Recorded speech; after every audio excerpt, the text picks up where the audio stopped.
Hello everyone, I'm Nandini Adola and I'm a professional makeup artist. In this video, I've done a high coverage completely matte look on my friend and model Nanda. Anyone who has textured skin, oily skin or just likes matte makeup, you can keep watching. I always like to start with clean skin, so for that I'm using Garnier's Micellar Water and cleaning Nanda's face first. After that, because Nanda has normal to oily skin, but at the same time she has dry patches around her skin, so I wanted a very even base for the moisturizer to go on. So I'm using hyaluronic acid by Innisfree and I massage that well into the skin. It gives me a even canvas for the moisturizer to go on, and for that I'm using Embryolisse, and this also works as a primer, so it's really good for me and it also gives even hydration to the face. After I massaged that well into the skin, I went in with a Q-tip on the brows just to make sure there is no extra moisture or oiliness on the brows before I use the brow powder, otherwise the powder won't stick to the brow. Here I'm just using a very basic powder palette. It is by PAC. I'm using two colors, that is grey and black, because if you directly go in with black it can be very harsh, so I'm mixing the two. For the brows, we are actually keeping it very simple. I'm just following Nanda's natural shape and filling any sparse areas. I'm not, heavily changing the shape or doing anything extra on the brows. I do go in with a clean spoolie once in a while to, brush up the brows again and again to, keep checking the shape and blending the powder in. For the eyes, I am using Butterscotch by Too Faced, and I'm using their Born This Way concealer because it is full coverage. You can see I took a very tiny amount, though I took just a drop on the back of my hand, and I'm just tapping that on the eyelids to just even out any discoloration or any texture. After that, I go in with Max Studio Fix powder, which is also marketed as a foundation, so it is very full coverage, and I press that into the eyelid. You can imagine how much coverage I want on the eyelids and how much I want to create a smooth base. I am doing that because we will be using very light amount of eyeshadow and very light colors, so the even base will help the colors to pop out even more. For that, I took a two transition shades on a fluffy brush. You can see the two shades that I'm mixing right here. One is closer to Nanda's skin and another is a bit deeper, so it helps me to create a custom color. I do not go on the center of the lid because we will be using another color there, and I just repeat this windshield wiper motion and go in again and again on the outer crease and the upper area of the eyelid, and repeating the process on the other eye. After that, I do take a smaller blending brush for more precise depositing of the eyeshadow. So for that, I am taking a deeper brown shade, and again I'm mixing a couple of shades here according to what I feel I need to mix. You can see they're not very deep though. And now I'm being a little bit more mindful with my placement. You can see it's like near the lash line and deep inside the crease. That's the area that I'm putting the shadow in. To make sure there are no harsh line, I go in again with the brush that I used for the transition shade. Look how smooth the brown colors look. And now our main step for the eye look, that is using this baby pink color by Huda Beauty, and I'm taking that on a flat brush and I'm carving out Nanda's crease. I'm just following her natural crease line.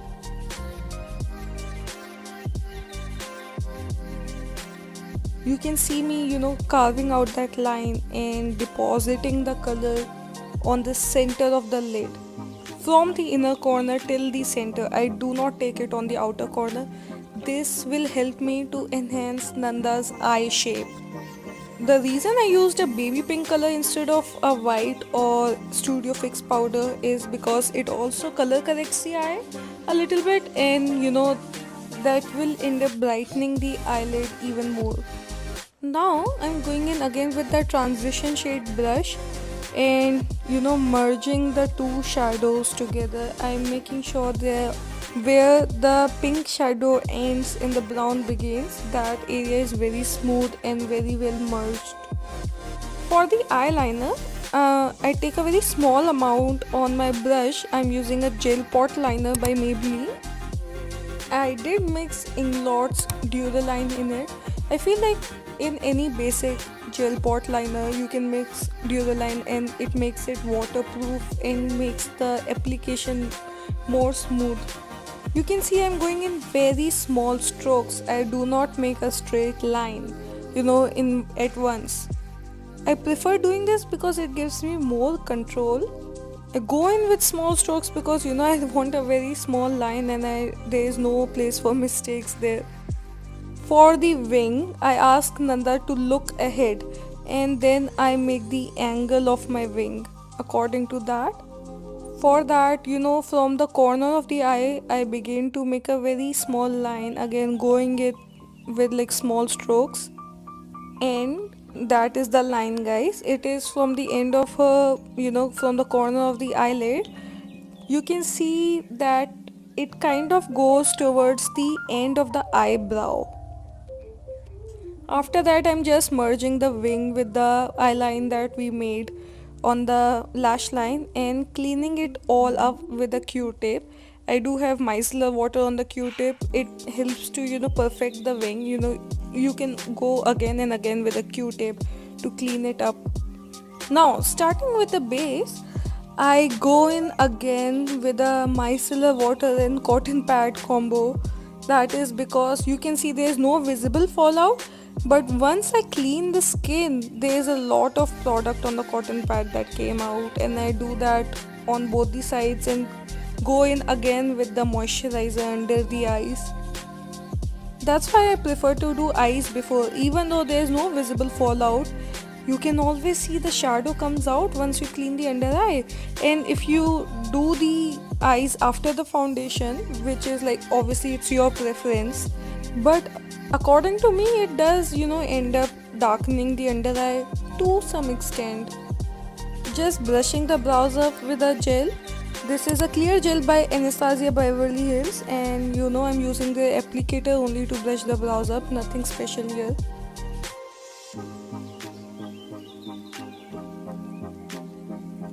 Starting with a base, the first thing I do is color correct. For that, I'm using the LA Girls color corrector in the shade orange, and I take it on my metal palette and go in with my concealer brush by Nykaa. I just start to tap that in with my finger. I am using my fingers here because it is a bit dry formula, and at the same time I do not want to take any coverage away from the corrector, so I'm not using a beauty blender. Taking whatever is remaining on my brush around the mouth as well. For foundation, I'm using MAC's NC42. I just go in with like a brush. This is one of my favorite brush. I have multiple of these. If you want, I can make a video on which brushes I like, and that really helps me in professional and personal use both. Just evening out the foundation with my brush, making sure no area is missed. I am aiming for a full coverage look, so you can see I put a pretty generous layer on the face. Just taking whatever is remaining on the neck.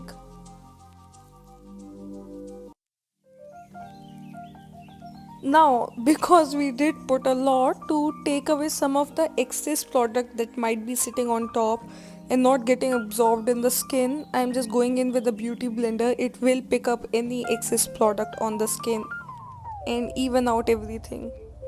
After that, I'm using a concealer which is very close to Nanda's skin, that is Butterscotch by Too Faced again. It is the same concealer that we used on the lid, and going in with the same brush again with that we used on the lid earlier. Here I am using my beauty blender because again, as you might know by now, that it does end up taking some of the product away. So I do not want very thick layers under the eye because I will be using one more layer of concealer later on. It is all well blended, the base is coming together, and you can see there is no visible discoloration left on Nanda's face. Now we are going in with our highlighting concealer. For that I'm using Golden by Too Faced, and you can see the very specific shape of like my placement of the highlighter here. I am creating a sort of V under the eye, and then under the wing I'm placing it. Mostly focused on the center of the face, and then again on the chin and the forehead I'm placing the highlighting concealer. This type of placement, especially under the eyes, will help me to lift the entire face. You can see without even blending that lift coming through, and I do not blend the concealer first, I let it sit there. Instead, I am going in with my cream bronzer. You can see I am customizing a shade here. I mix a few, I showed you what shades I mixed by this NYX concealer palette, and I am mixing them on the back of my hand because this helps me to blend the product easily with the warmth of my hand. And I picked it up on my foundation brush that I used earlier, and I am going in from the, you can see my guide here, that is from the top of the ear.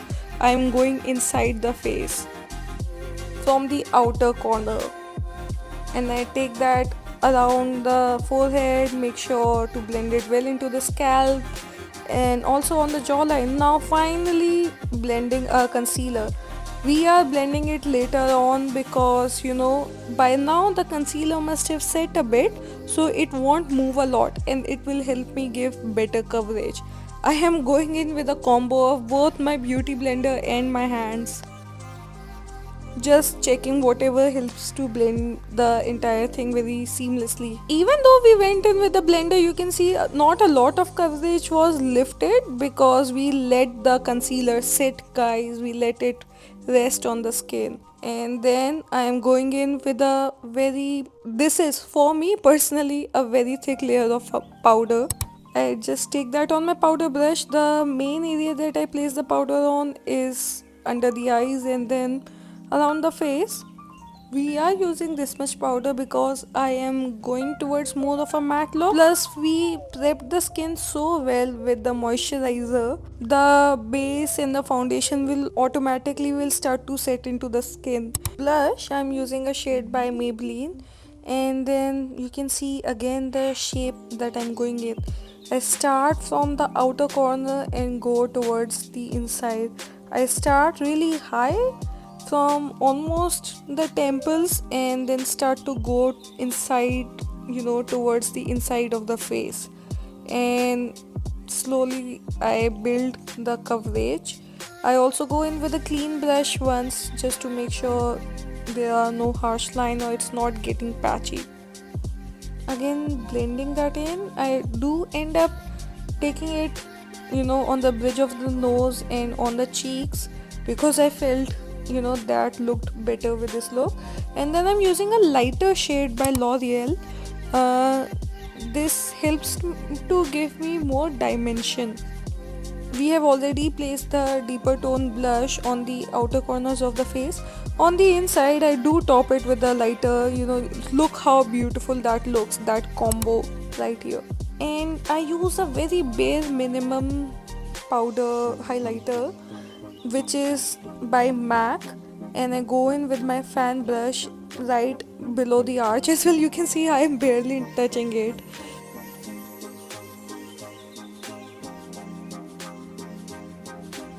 After the highlighter, I go in again with the pink shade just to make sure the intensity is there. I really want this color to pop, And without using any sort of shimmer, guys, look how beautiful Nanda's eye shape look. We just enhanced her eye shape, which was beautiful to begin with, to and like it looks even more contoured now. And now I'm going in with a pencil brush and using the deeper brown shade that we used earlier on the lower lash line to define the lower lash line. I end up picking even a more intense brown to top off that brown shade that we already placed. This gives more layers to the look, and it helps to create an illusion of even more, depth. I am in absolute awe of this eye look. Look at that, guys. Look how beautiful Nanda's eyes look. Cleaning off any fallout as well with the powder brush. Now I do use one shimmer shade by the Huda palette again, and I just place it on the inner corner, guys. Nothing, I do not take it very inside the lid because I do love the matte look, but this shimmer helps me to highlight the eyes even more. I just quickly curled Nanda's lashes, and I'm using the Maybelline Colossal Mascara. I find this mascara to be perfectly good. It is a drugstore mascara. It fits well into my budget and it does the job, guys. It's really good.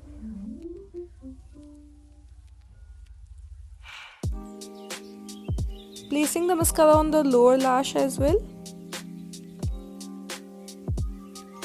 For lipstick, I do ask Nanda to clean her lips with a Q-tip and Vaseline combo, just to make sure there is no excess foundation or any extra dead skin on the lips. I do not use a lip liner here. Instead of that, I take a very small brush. Guys, this is just the free brush that you get with the Maybelline gel liner. I'm using that as a lip brush. I outline the lips with a darker shade and I go in with a lighter shade. I am trying to create more of an ombre effect. So I wanted more of an ombre look, so I end up taking a much more lighter shade. This is by Faces Canada, I think, and then I'm placing it again kind of on the center of the lips. This is a baby pink shade. It is very similar to what we placed on Nanda's eyelid. And to lock it all in, I am using a setting spray by Benefit. It is their Professional spray. It also, is marketed to lock in the makeup look.